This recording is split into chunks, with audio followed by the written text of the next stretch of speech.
take a look at this Bob Hanna classic from 1986. He had joined Suzuki the year before and was helping them develop their bike.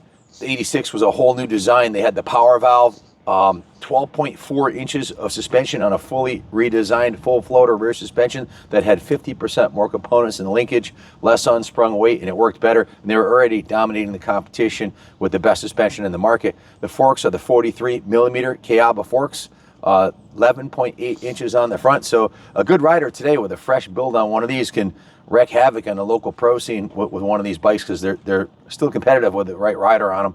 Engines, all kinds of porting experts out there can make these run with the best of them, even though it's now almost 40 years old.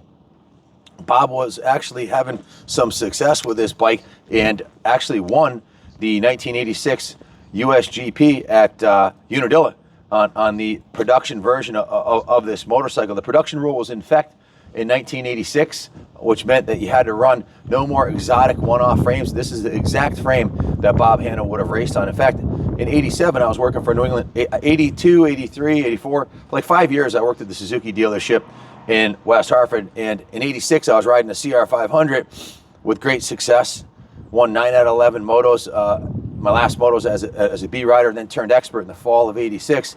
The dealership made me a deal I couldn't refuse, and I got an 87 RM250. So I raced this same bike, did some, the 87 version of this, did some arena cross. I got a second in the pro arena cross up at the Big E, which was pretty cool.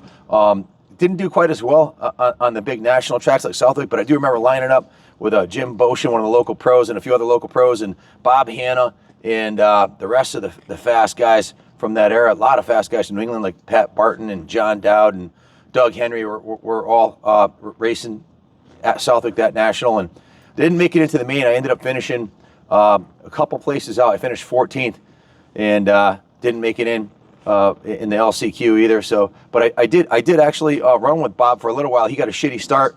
I was running 12th or 13th, and he ended up passing me, and it was just cool being out there on the track with someone who I thought was a legend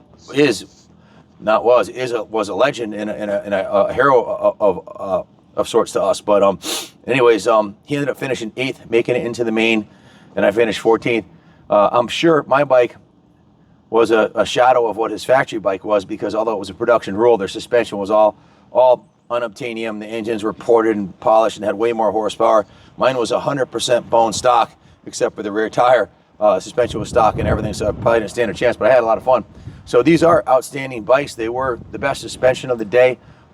Excellent bike if you're going to do any classic motocross racing. This was also the first year of the disc front brake for Suzuki, which was a huge upgrade. This one needs a total mechanical restoration, needs to be gone through.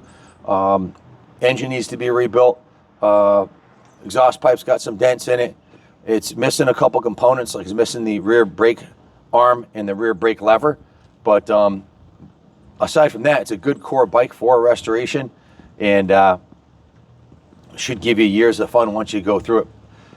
Parts are very reasonably priced for this two-stroke. You can buy a new top end for this thing for a couple $100, piston rings and gaskets, and go through this thing and get it going. I will have a write-up in the eBay ad of exactly what the mechanic said it needs.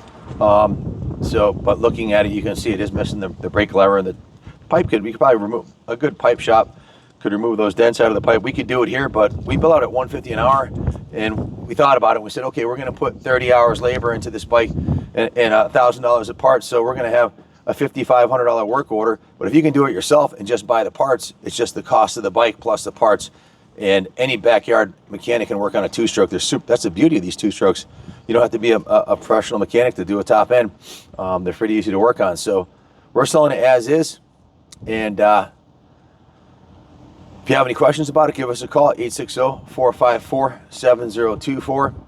We ship it anywhere in the country. We do take trades. It is going to need some repairs on the seat here too. I noticed that the